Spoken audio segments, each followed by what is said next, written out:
2위는 트럼프입니다. 트럼프 당선 이후 행정부의 규제 완화에 대한 기대감에 비트코인 연일 폭등했었죠. 마지막 1위는 반감기입니다. 2위 바로 넘어가 볼게요. 트럼프입니다. 트럼프 얘기 안 할 수가 없죠. 와우, 사업가. 네. 트럼프 역시. 뭐 내년부터 아주 임기가 트럼프가 부자 되는 데 있어서 트럼프의 진짜 인사이트는 20대 때도 빛을 발해요. 근데 물론 부모님이 워낙 부자니까. 그렇죠. 그거 알아요? 지금 트럼프 월드가 된 트럼프 부동산이 저렇게 갑부 시장이 됐던 게 트럼프가 처음에 20 몇 살 때 부모님한테 빌린 돈이 얼마인 줄 알아요? 얼마요? 맞춰봐요. 얼마 빌렸을 것 같아요? 우리나라 돈으로 5억? 50억인데 50억. 부모님이 50억 20대 빌려줘서 초반에? 만든 게 부동산이에요. 트럼프 월드는 그렇게 해서 생긴 거예요. 그니까요. 뭐. 그 부모님이 그거 없어도 되고 하고 줬을 거 아니에요. 그쵸, 그거 갚으라고 하고 주진 않았을 그쵸, 거 아니에요. 20대 뭐 그 정도는 아무것도 네가 한번 모르는데. 해봐 해서 준 돈이 50억이라니까. 근데 뭐 그걸 또 잘 살린 게 대단한 거지만 트럼프도. 솔직히 말해서 마이크로소프트의 빌 게이츠도 부모님 다 변호사잖아. 그러니까 이게 이 세상을 이롭게 하는 플랫폼을 기여하는 데 있어서 헐벗고 굶주린 게 별로 없어요. 근데 우리나라는 헐벗고 굶주린 사람들이 많지 않아요? 아닌가? 그러니까 이제 개천에서 용나던 시절은 개발도상국 시절이지만 미국은 정치 역사만 해도 300년 역사인데. 그렇죠. 너무 오래된 당연히 이 안정기에서 올라가는 거니까 글로벌 리딩할 수밖에 없어요. 더군다나 미국이 성장하는 동안 유럽은 전쟁통이 있었잖아. 그렇죠. 당연히 전쟁을 복구하고 개선시키는 전염병, 맞아요. 그러니까 프랑스니 영국이 다 미국으로 건너가서 똑똑한 인재들, 똑똑하다는 사람들은 다 미국에서 생태계를 형성했기 때문에 그럴 수밖에 없는 상황이었다. 그러니까 시장을 리딩하는 건 당연한 거예요. 어찌 보면. 배는 아프지만 그런 또. 그 역사성을 하루아침에 뒤바꾸는 거는 있을 수가 없어요. 그쵸. 그러니까 그리고 그들이 가만히 있겠습니까? 중국의 금융 경제 규모보다 미국이 그래도 2배가 크다니까. 2등보다도 2배나 크니까. 그러니까요. 그렇기 때문에 참 이게 시장의 어떤 그 규모나 경쟁은 진짜 어마무시하다. 봐야죠. 그렇죠. 뭐 그걸 따라잡기보다는. 그래서 트럼프는 그 참 그런 면에서 전반적으로 그 영민한 미국의 전통적인 어떤 그 환경에 딱 입각해서 올라간 사람이잖아요. 그래서 자본주의가 엄청 심하군요. 그렇죠. 얼마나 이 딜을 잘하겠어요. 그 시장을 보는 인사이트도 강해요. 메시지를 전달하는 그 메시지 전달력에 테마를 잘 정하는 거예요. 그래서 이 테마를 아무리 보좌진들이 얘기하지만 오너십을 가진 트럼프가 어떻게 결정하느냐가 중요한 건데 그 결정사항을 확실하게 전달하잖아요. 그런 면에서 트럼프는 확실히 단지 트럼프가 처음 일기 내각 때 자신이 가지고 있는 그 독선적인 면을 너무 강하게 주장하다 보니까 그걸 왜곡했을 뿐이지 지금의 트럼프의 모습은 상당히 발전적인 모습이에요. 오히려 그때를 계기로 그랬을 수도 있어요. 정치인으로서도 있지만 메시지를 전달하는 그 메신저 역할로서도 상당히 좀 발전했다. 그런 면에서 상당히 의미 있는 요번에 압승은 상당히 의미 있는 결과일 거예요. 그리고 앞으로 미국이 다른 행보, 여태까지 보여준 트럼프의 모습과 좀 다를 거다. 저는 그렇게 생각해요.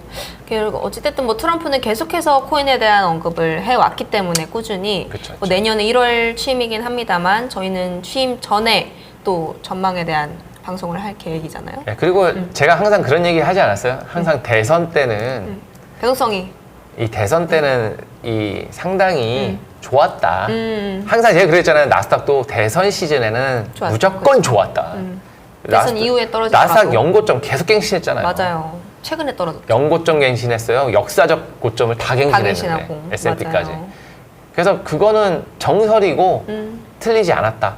그러나 윌리엄스 얘기를 제가 하면서 윌리엄스가 올해 시장을 예측해 왔지만 여태까지 20년이 넘는 동안 윌리엄스의 보고서에 틀린 면이 거의 없었다. 근데 내년에 윌리엄스는 좋게 안 봤는데 저도 비슷한 시각을 갖고 있다. 이제 이런 얘기를 했던 기억도 있습니다. 그러니까요. 금융시장에 대한 거는 좀 불안정할 수 있지만 코인은 또 다른 일이니까. 주식시장은 주식시장에 맡기고 대표님은 대표님의 행보대로 나가면 될 것 같습니다. 좋습니다. 벌써 9시 45분 가까이 지나가고 있는 상황이고요. 저희 마지막 1위 반감기 이슈 계속해서 아주 반갑게 반감기 얘기했었던. 그러니까 반감기로 인해서 이제 가격이 뭐 올랐다 이렇게 이제 너무 이렇게 매칭하기보다는 결국 반감기는 큰 재료인 건 사실이죠. 그쵸. 어찌됐건 지금 금도 마찬가지잖아요. 지금 예전에 금이 생산되는 양보다 지금 상당히 적고 그리고 이제 금은 절대적으로 복제 불가다. 그쵸. 예, 이거는 행성이 만들어질 때 가스가 이 집안에 녹아져 가지고 만들어진 거기 때문에 우리 삶에도 금이 있지만 이제 이 금을 재련해서 만들어내는 이 가성비, 그래서 효용 소량이라서. 때문에 안 되는 것이지 그러니까요. 이 금이라는 것 자체처럼 비트코인도 그 희소 가치의 그 희소성 때문에 상승할 수 있는 요인들 분명히 있고 맞아요. 그것이 상당히 의미 있게 바라보게 된 거죠. 그 그래서 금 말씀을- 얘기도 막 꺼냈었어요. 맞아요. 그 말씀을 정확히 네. 방송에서 했었습니다. 저희가. 그러니까요. 저희가 또 이렇게 적중했다는 얘기를 네네네. 해드리면서. 그러게요. 그리고 앞으로의 비트코인은 상승 효과는 계속 있을 거예요. 계속? 예. 어찌됐건 그 비트코인은 뭐 더 이상 가질 수 있는 재화가 제한적이잖아요. 그쵸. 2,100만 개, 뭐 제한적이잖아요. 예, 예. 그러니까 뭐 2,100만 명이 하나씩 갖고 있으면 딱 2,100만 개인데. 그리고 또 하나는 비트코인이 아무리 흔들고 상승을 한다 한들 그냥 애플의 시가총액 하나 정도다 이렇게 얘기했잖아요. 그쵸. 물론 애플 시가총액 크긴 하지만 하지만, 그렇다고 해서 전체 시가총액을 대변할 만큼 코인 시장이 큰 건 아닙니다. 아닙니다. 그러니까 얘가 주는 영향력을 시장 전체 영향력으로 오인하지 않았으면 좋겠다. 잘못된 거다. 그러니까 자본가들이 이 코인을 가지고 움직이기 더 유리한 구간은 있는 거예요. 예.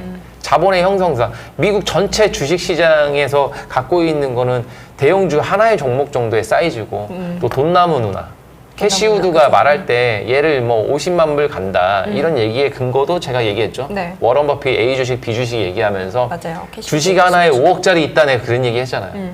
근데 그런 것처럼 종목 하나 갖고 있는 부가가치의 경쟁력 대비했을 때 비트가 갖고 있는 경쟁력은 그냥 걔가 가지고 있는 단순한 물적 특성 그것만 가지고도 가격을 추이해 볼 수 있는 거예요. 네, 맞습니다. 그런 희소성과 아주 작은 규모로 인해서 뭐 반감기 이슈도 저희가 정확히 얘기를 했었고 내년에도 뭐 마찬가지로 비트는 좋을 것이다. 네네. 그렇죠. 정말 뭐 내년에 생각을 이제 할 이슈가 진짜 터지지 그렇죠. 않는 이상. 올해의 의식과 내년의 의식을 달리해야 돼요. 어. 그래서 1월 달에 주식 시장이 엄청 안 좋다 그러면 내년에는 전반적으로 그 경제 시장이 상당히 안 좋을 수 있어요. 1월 달에. 네, 1월 달에 1월의 방향성이 결국은 시작을 예비하는 방향성이거든요. 그래서 나스닥에 대한 어떤 분석 보고서를 책으로 나온 거 보면 네. 30년간의 통계를 내봤더니 한 2번인가 3번만 틀리고 1월 장이 안 좋았으면 그의 경기는 다 안 좋았다. 이렇게 통계된 통계도 있어요. 그렇군요. 확실히 1월에 여러분 진짜 잘 확인을 하셔야 될 것 같아요.